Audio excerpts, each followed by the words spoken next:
And again, welcome to the Caribbean Connection. And as a look, another youth dead. But I know we're going to promote strong ethics. We don't want no more killing, no more in the world, no more in the island. We just want to make sure hurt run green. We don't need a hurt to run red.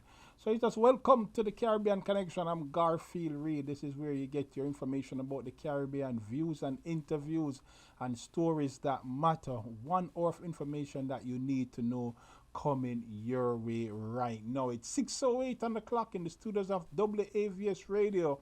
It is 78 degrees on the outside, and I tell you, the summer is here, and I know rain is in the forecast starting Wednesday. I believe the weatherman says it's going to be raining, raining, raining, raining for the entire week. But I just want to say my condolence to my uncle. He lost his wife, Uncle Trevor, all the way in Birmingham, England. And I tell you, it's a tough time for him and the family. And I tell you, Uncle, my condolence to the family.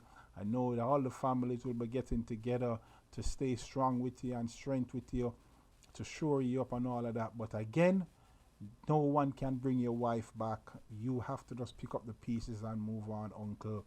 My condolence to you. And I know your wife is someone, you were married to her for over 41 years, and you had a son with your wife. And I tell you, I know it's a tough time, but we have to get it together and move on. Condolence, Uncle.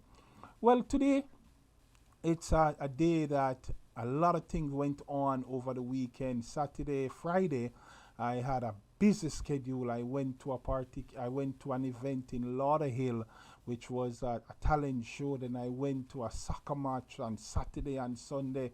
And I must tell you, it was a packful event, and I never do 3 days weekend in a long time. And yesterday evening I was beat. But hey, life have to go on and the work have to come back to the real world. You know, today we want to start out in Jamaica in reference to a lot of conspiracy. You know, last week, Friday night, there was a island-wide blackout from the JPS, the grid, the electricity grid in Jamaica went on, and I tell you, the entire island was out of electricity. And you hear different things from people spewing all kind of propaganda.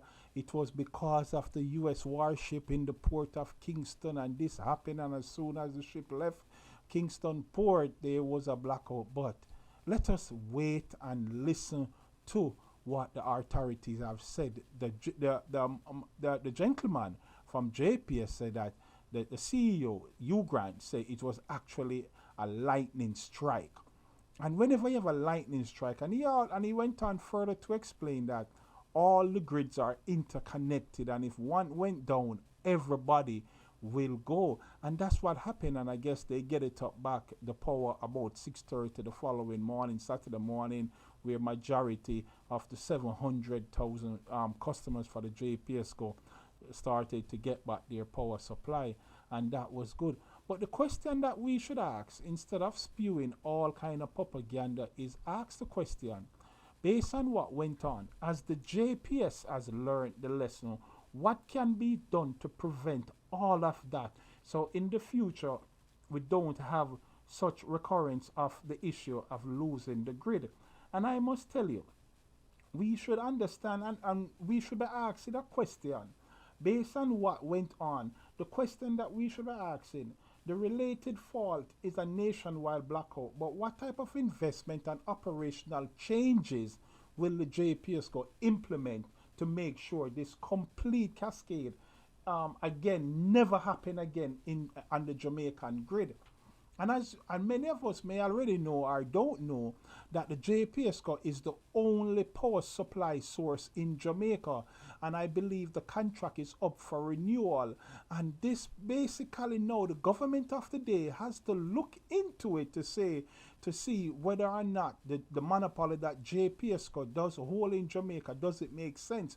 Should they bring in more people in the market, in the industry, so they can be a monopoly? I'm sorry, the JPS will not have a monopoly anymore. So we have more players in the market providing the service, because can you remember the Jamaica Telephone Company was the only telecom provider in Jamaica for many, many moons.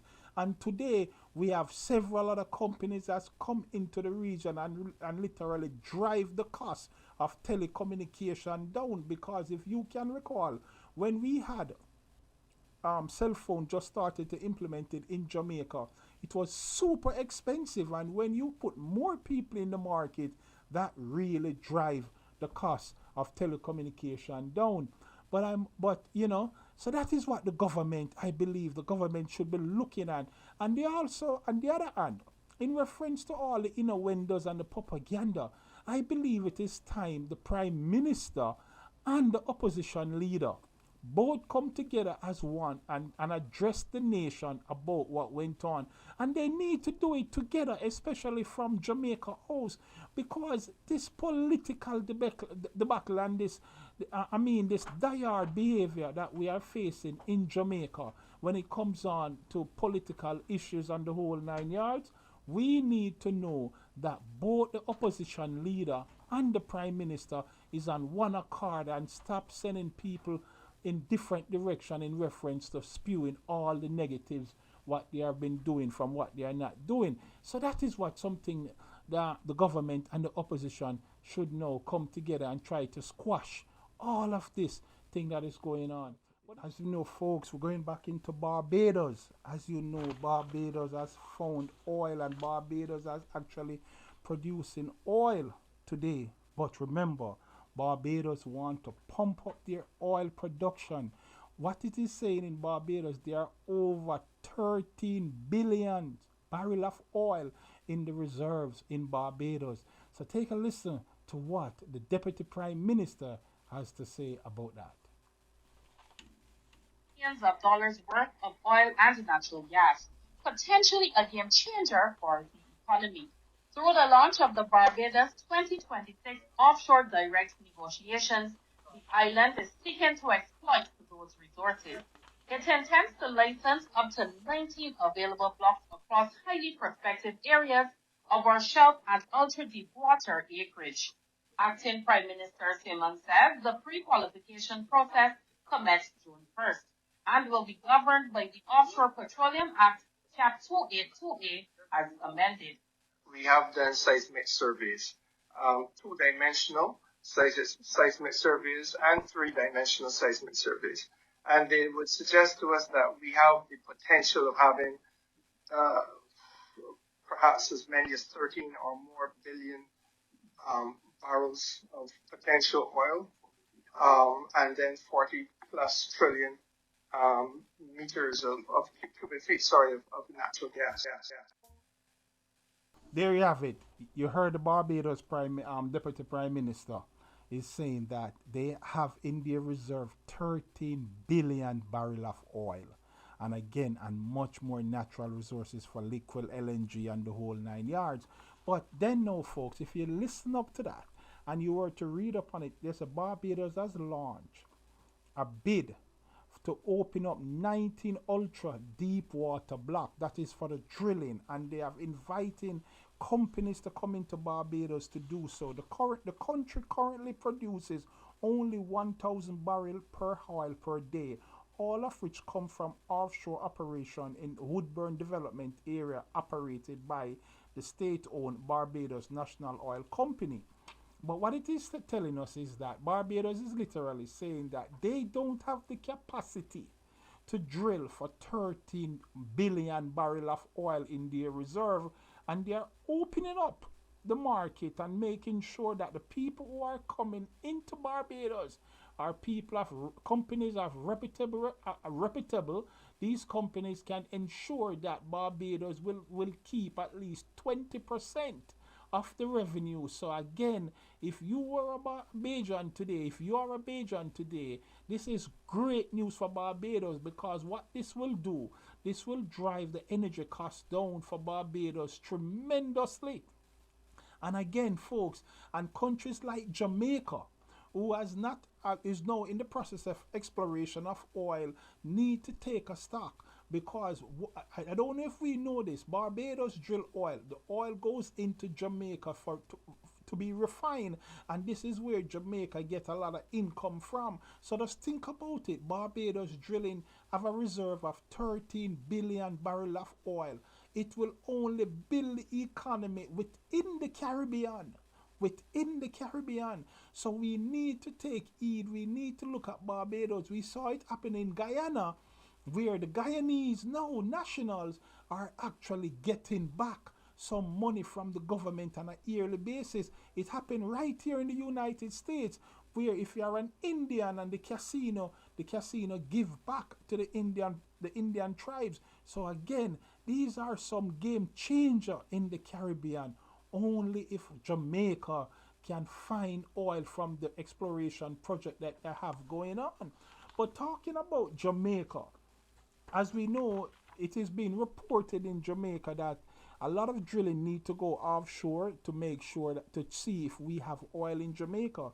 But Jet is now saying that they are against the drilling because it will damage the ecosystem of Jamaica. It will damage marine life. And I just want to read a report that fossil fuel threats to the ocean, marine life, and coastal communities risk was produced in partnership with the Jamaica Environment Trust and 10 other civil society organizations worldwide. And again, coming up June 16 to the 18th in Mombasa, Kenya, there will be a World Ocean Day. And this is what part of a discussion they will be talking about, that we must be responsible for marine life and the whole 9 yards. And of course, and again, if we go drilling and disturb the marine life, the habitat of the fish, how can we continue to get seafood? And again, but there's a lot. And that is why I would say to people to get good information, because sooner or later we are going to hear about a lot of conspiracy and the whole 9 yards about this, and in reference to oil drilling, and this is what going on and that what going on. But again, when we arm ourselves with proper information, we now can see that what we are doing is something good for the Caribbean, good for our home country, and we should just basically hang tight, listen to what the professionals are saying, listen to what they are doing, and when we get the information, we will put it over. And again, today it was my intention to speak with someone from the Jamaica Public Service Company, the light company in Jamaica, but unfortunately I wasn't able to get the connection done in time. And I promise we need to get more information on how the grid works, and this is someone who is actually a part of the Jamaica Public Service Company, JPSCO, who really work within the grids as a lineman and interconnector of the grids and the whole 9 yards. So let us see if sometime next week, Tuesday, we can hear from Mr. T. And also, I'm 6:56 on the clock, and we got 4 minutes to go until 7. But I just want to say thank you for listening.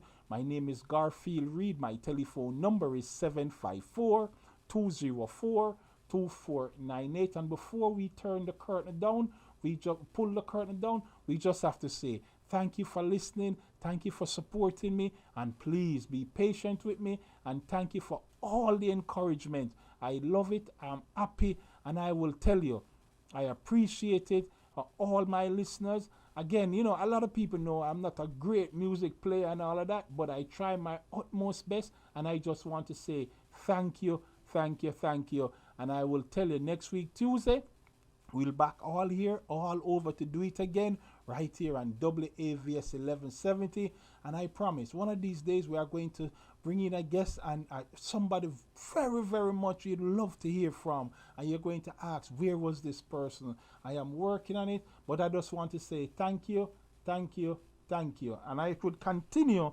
but it's time to go now. And we just want to say thank you, thank you, thank you.